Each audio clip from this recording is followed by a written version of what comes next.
இவருக்கு வணக்கம். நம்ம இப்போ செய்ய போகிறது பலாப்பழம் வச்சு இலை அடை. அதுக்கு 2 கிளாஸ் பச்சரிசி நல்லா நைஸாக கொஞ்சம் திக்காக அரைச்சிக்கணும்.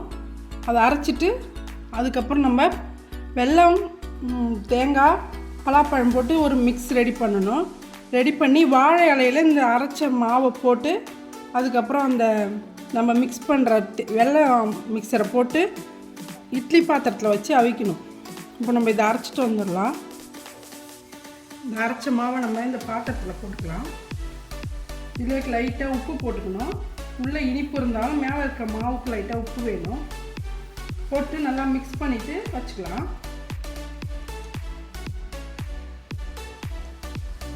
இந்த கப்பால் 1 கப்பு வெல்லம் போட்டுக்கலாம். போட்டு கொஞ்சமாக அது கரையிற அளவுக்கு சர்க்கரை போட்டுக்கலாம். தண்ணி போட்டுக்கலாம் கொஞ்சமாக, அவ்வளோதான். இது கரையணும். ஏலக்காய் 2 தட்டி போட்டுக்கலாம். நல்லா கரையிட்டோம்.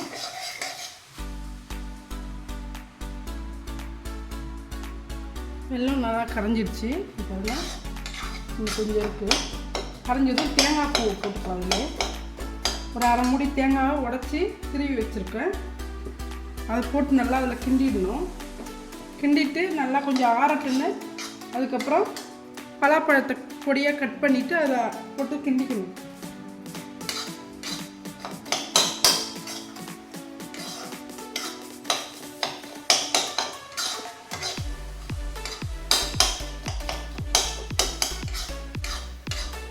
டைமில் நம்ம தேங்காவை போட்டுக்கலாம்.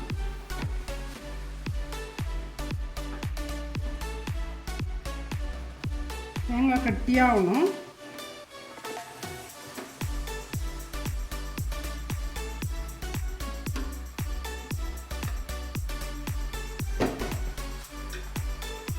நல்லா அப்படி கிண்டிக்கோங்க. தண்ணியெல்லாம் ஊற்றிக்கிட்டு பாருங்க. நல்லா ஆறணும். பாருங்கள், இந்த பலாப்பழத்தை இது மாதிரி பொடியாக கட் பண்ணிக்கணும். இந்த வெல்லமும் நல்லா இது ஆறணும். ஆறினதும் ரெண்டும் மிக்ஸ் பண்ணிக்கணும். மிக்ஸ் பண்ணிவிட்டு அந்த மாவு உள்ள வச்சு ஸ்டஃப் பண்ணணும். இது மாதிரி மாவு போட்டுட்டு இலையில இது மாதிரி வச்சுட்டு இது மூடிடணும். மூடிட்டு நல்லா அப்படி ப்ரெஸ் பண்ணி விட்டுருங்க. இது மாதிரி ப்ரெஸ் பண்ணிவிட்டு இட்லி பாத்திரத்தில் எடுத்து இப்படி வச்சிடணும்.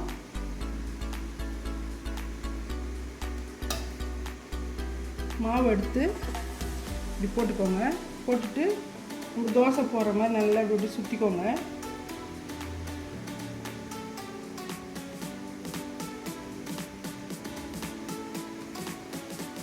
நல்லா நைஸாக போட்டுக்கோங்க. அப்போ தான் நல்லாயிருக்கும்.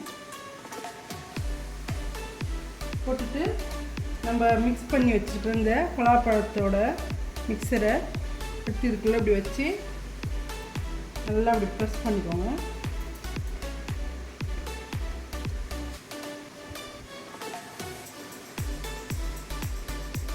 இது மாதிரி எடுத்து இது உள்ள ஒன்று அடிக்கிடலாம். இது மாதிரி அடிக்கிட்டு ஒரு 5 நிமிஷத்துக்கு மேலே இது வேகணும். பாருங்க, ரெடி ஆயிடுச்சு.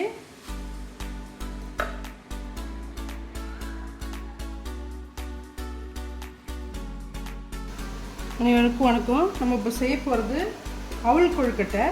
அதுக்கு அவலை கழுவிட்டு ஒரு அரை மணி நேரம் ஊற வச்சுக்கணும். இதுக்கு தேவையான உப்பு போடலாம். இது சின்ன கப்பால் 1 கப்பு ரவை, சின்ன கப்பால் 1 கப்பு ரவை, 1 கப்பு தயிர் ரெண்டும் கலந்து ஊற வச்சுட்டாச்சு. நல்லா ஊறி போச்சு. அதுவும்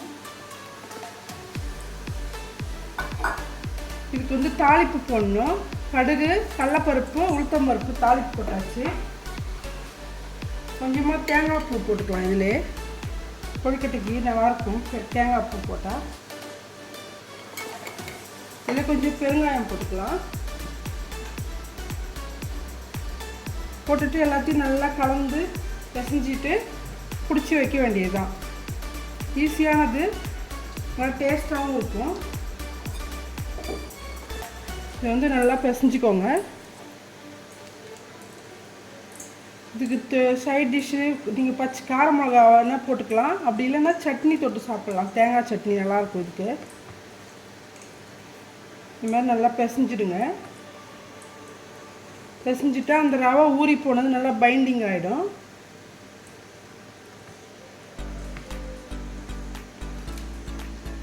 இட்லி பாத்திரத்தில் வச்சு அழகாக இட்லியை வைக்கிற மாதிரி நல்லா அவிச்சிடலாம்.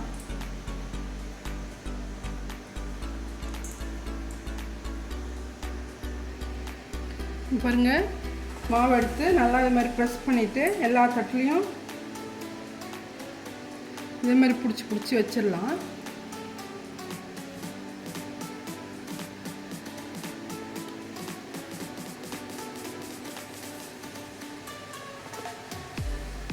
சீக்கிரமும் வெந்துடும், ஏன்னா அவள் நல்லா ஊறி போகுது. அரை மணி கழுவிட்டு அப்படியே வச்சிட்டிங்கன்னா அந்த தண்ணியில் ஊறிடும். ரொம்பலாம் தண்ணி ஊற்றியெல்லாம் நல்லா இதுக்கு ஊற வைக்க தேவையில்ல.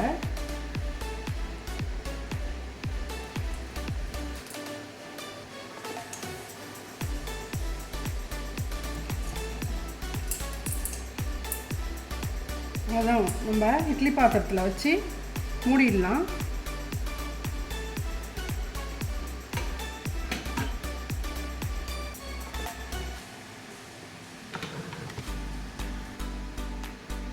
பாருங்கள், இட்லி பாத்திரத்தில் வச்சு ஒரு 10 நிமிஷம் வெந்தாவே போதும். நல்லா கொதிக்கிற தண்ணியில் நம்ம இதை பிடிச்சி வச்சிடணும்.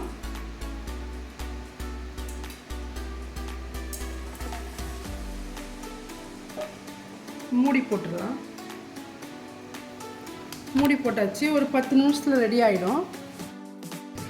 பாருங்கள், சுவையான அவல் கொழுக்கட்டை தேங்காய் சட்னி ரெடி ஆகிடுச்சு. இந்த வீடியோ பிடிச்சிருந்தா லைக் பண்ணுங்கள், ஷேர் பண்ணுங்கள், கமெண்ட் பண்ணுங்கள், சப்ஸ்கிரைப் பண்ண மறக்காதீங்க. நன்றி.